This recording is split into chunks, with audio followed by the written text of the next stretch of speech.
And joining us now is Republican presidential candidate and former New Jersey Governor Chris Christie. All right, so you're a former prosecutor, and you look at this, and I maybe want to ask you that same question. So you have the federal case, which you're very familiar with, and you have a state case, and usually the federal case will supersede the state case, but not in this case. Well, this is why I'm uncomfortable with what I read last night. I think that this conduct is essentially covered by the federal indictment. Not with the level of detail that they cover it in this, but that's just a stylistic thing. Election interference is election interference. It's been charged by Jack Smith, and most of the time, what you'd see here would be a state court deferring to a federal prosecution, especially if that federal indictment had already been issued.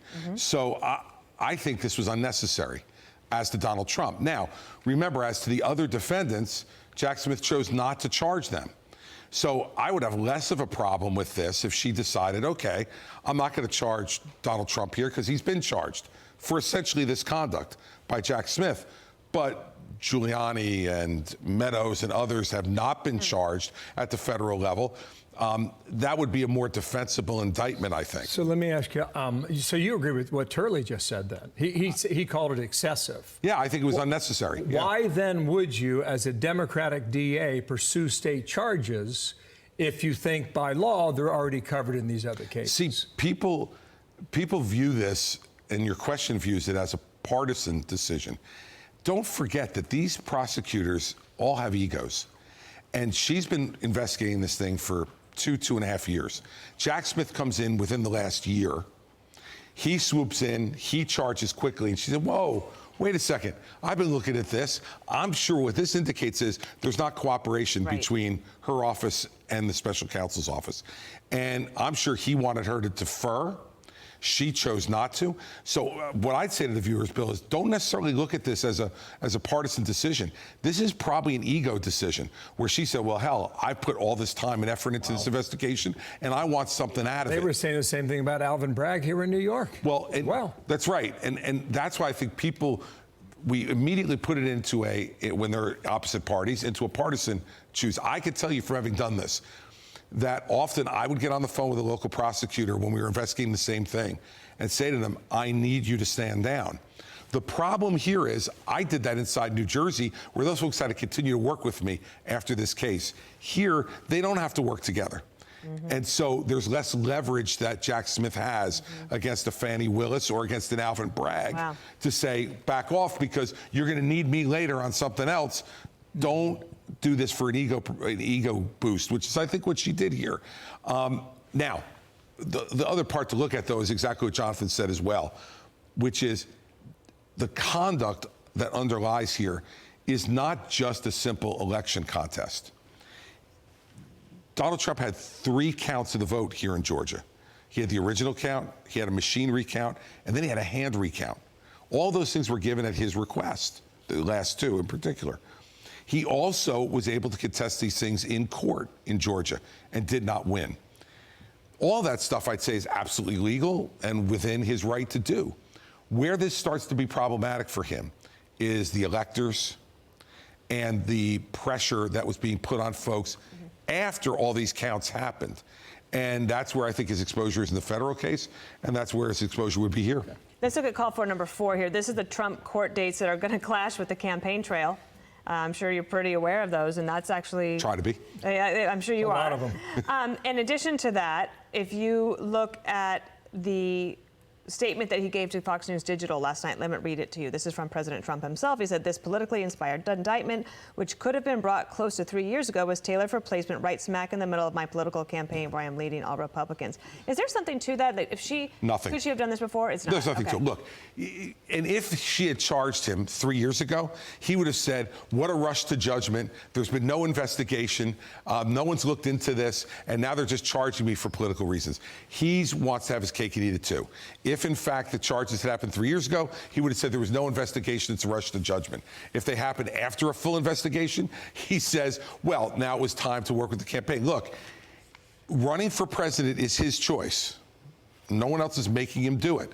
But it is not an excuse not for the justice system to continue to operate. And I think all of these judges, in the end, will make decisions based upon reasonable availability of all the witnesses and everyone else. And in the end, what Donald Trump has to deal with is, this is not a civil case. He's never been involved in criminal cases before. He's been involved in civil cases where you can just put it off and like, it's no big deal. He is out on bail in 3 different jurisdictions. Usually when you're charged, often people are remanded and they stay in prison prior to the trial. He's been given released on all 3, and he'll be released confidently in the 4th one. I want to talk a little bit about your campaign and what's expected in a moment here, but just one more question on this. Everyone lit their hair on fire when that phone call was recorded on behalf of Raffensperger, right? It runs an hour and change. And the key line, I went back and listened to this morning, Trump says, look, all I want to do is this. I just want to find 11,780 votes. Now, and he says repeatedly, in my opinion, this is what we should do, in my opinion, et cetera. If he's speaking his opinion, is there a crime in this conversation? Well, look, I think that's what a jury is going to decide, Bill. What I would say to you is, when you listen to the entire conversation, his problem is that and you combine it with all the other conversations he's having with Brian Kemp, with other officials in the legislature and the leaders of the legislature. He was attempting to do everything he can to get that result and putting pressure on them. And Alan Dershowitz argued last night that they were doing the same thing on behalf of Al Gore in Florida and in Palm Beach County in the year 2000. Except when Al Gore lost his legal challenges, he conceded the election. Al Gore took it all the way to the United States Supreme Court. He availed himself of all the legal challenges, Bill. And then when the courts were done, Al Gore said, I still don't agree with it, but the courts are done. I'm backing off. Donald Trump has been much different. And I said this to the president in December of 2020, the last time he and I spoke. I said, you've availed yourself of the courts. There's nothing left. You need to concede the election. And he said, I will never, ever, ever admit it. Well, look, if you're going to continue to use the power of the presidency, which he was doing, to put pressure on people, you're going to put yourself in a very dangerous circumstance. And let's take it aside for a second from the criminal. We can't normalize this conduct. I mean, this has never happened before in this country, ever, where you had a candidate for president of the United States conduct himself in this way, to disrespect the election process in this way, to refuse to accept the verdict of the voters. And what does it say about his judgment, guys?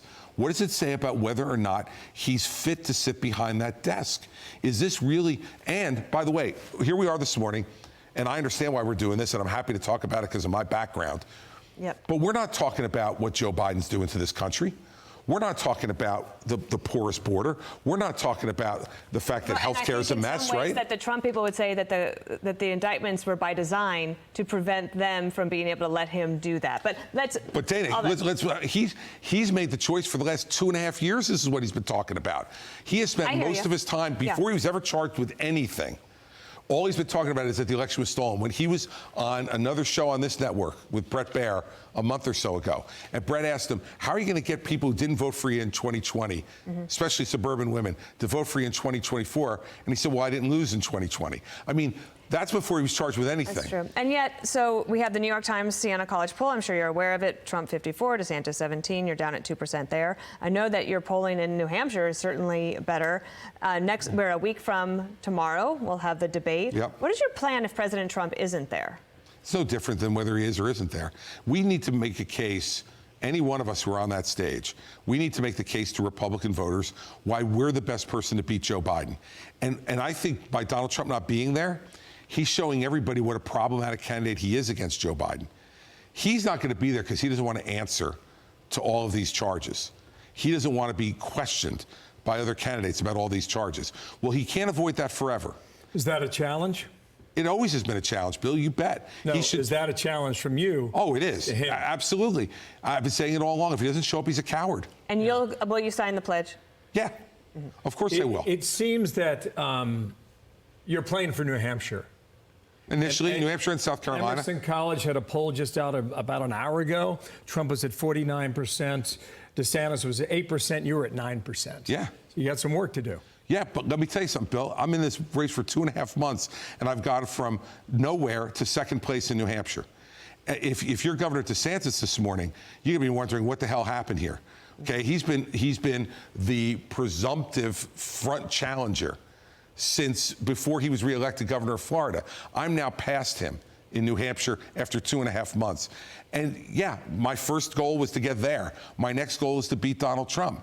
And if he is not willing to show up at the debate, what he's saying is he is unwilling to do two things: to defend his conduct, both at the end of his presidency and since he left, and he is unwilling to lay out his vision for the future about how to beat Joe Biden. He needs to do both, and Republican voters have the right to hear that compared to the other candidates. Just to be clear, Dana asked you if you were going to sign the pledge. You haven't signed it yet, but you're going to. I haven't been presented with it yet. The RNC has not sent me the pledge yet to sign. They're supposedly going to send it to me this week. Ronna McDaniel is a text away, I do believe. I spoke to her over the weekend. She said they're reviewing all of the donors. They go through and they verify that you do a data sharing agreement, that all your donors are there. They're going through that process with my campaign now. She said as soon as they're done with that, she'll send me the pledge. And I called her over the weekend to tell her, and not only when you send it, I will sign it. Because the most important thing, guys, is to be on the stage so our voters get to make an informed choice about who can beat Joe Biden. And Donald Trump is damaged goods. We're in for a big night in Milwaukee in 8 days. Looking forward to it. We'll see you there. We'll be there. You guys are going to be there too? We're looking forward to seeing you. Thank you, Governor. Thank you. Thanks for having me. You bet. I'm Steve Doocy. I'm Brian Kilmeade. And I'm Ainsley Earhart. And click here to subscribe to the Fox News YouTube page to catch our hottest interviews and most compelling analysis.